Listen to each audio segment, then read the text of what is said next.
দেখেন মোটরসাইকেলের কি অবস্থা, মোটরসাইকেলের কি অবস্থা। হ্যাঁ, আমরা গাড়ি একটা নিয়ে যাইতে পারি না, মোটরসাইকেল গুতাইয়া গুতাইয়া মোটরসাইকেলগুলো সামনে চলে আসে।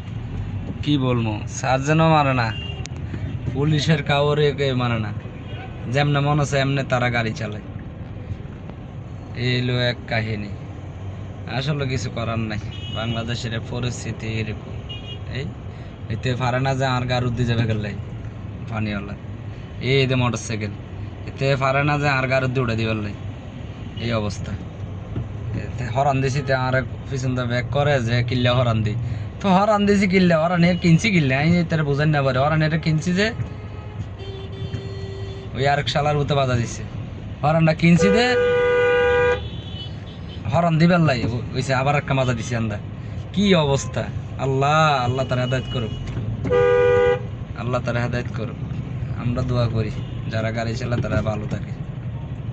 এলো নিউ মার্কেট মোড়, হ্যাঁ এই অবস্থা। কোনোরকম কষ্ট মষ্ট করে ফারিয়ে আইলাম জামে। চট্টগ্রাম নিউ মার্কেট মোড়, চট্টগ্রাম নিউ মার্কেট মোড় চলে আসলাম। এটা হচ্ছে পাইকারি মার্কেট, সবাই এখান থেকে মাল সামানা নিয়ে যায়। এই মার্কেট, এই আরেক আরেক আরেক আরেকজন তারা যদি কিছু কইতাম যাইতে পারে না যে আমার মারবার লাই, পারে না যে আমার মারবার লাই।